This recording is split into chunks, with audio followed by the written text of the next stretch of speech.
Hi guys, so time check, it's 5:39 in the morning and wala pong katao-tao dito.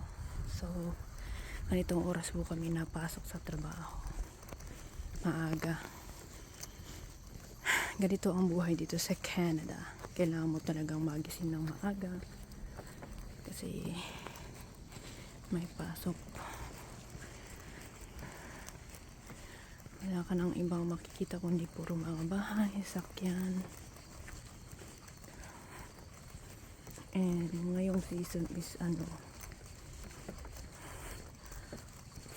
fall na po ang season ngayon, so nalalaglag na po yung mga dahon ng mga kahoy. And medyo malamig na po kasi malapit na siyang mag-December. Bare months na rin kasi. So ayun nga po guys, naglalakad ako, walang katao-tao. May isang nagbabike. Yan. Pagdating ng winter guys, good luck na lang sa amin sa winter kasi puro yelo na lang itong dinadaanan namin. So tignan namin pero makakasurvive tayo, kaya yan, Pinoy tayo. Yun guys, so ang company namin is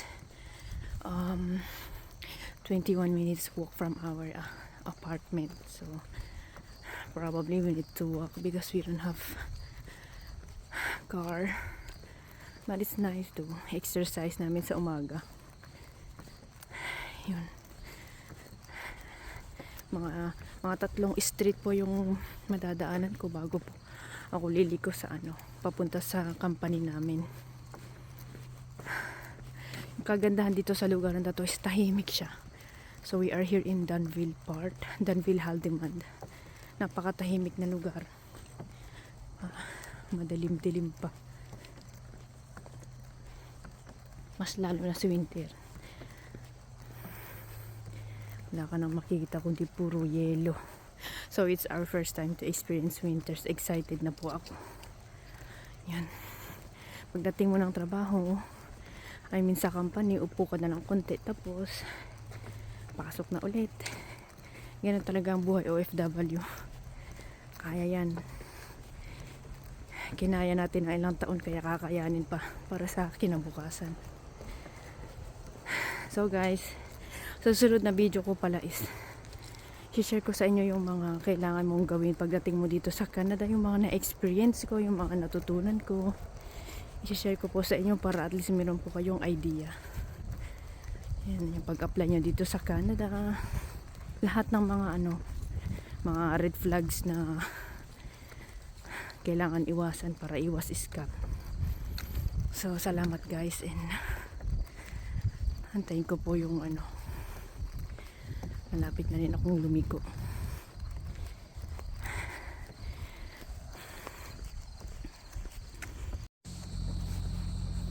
So, ayan na nga po guys, malapit na po ako sa aming company. Ito po siya. Madaling pa kaya blurry. Maraming natambay dun sa may smoking area. Mga puti. Malapit po. So, ito po yung company namin. Yung mga tao doon, maraming natambay. Kasi papasok na lang sa loob. Ito pala guys yung gamitin namin mag-in. Ito rin yung gagamitin namin sa pintuan sa loob. Yung swipe namin sa loob. Yan. So andito na po ako. Ito po yung aming canteen. Magpapainit lang po ako. Pasok na po ako. Ganun po guys. Next video po ulit, and thank you for watching. Bye.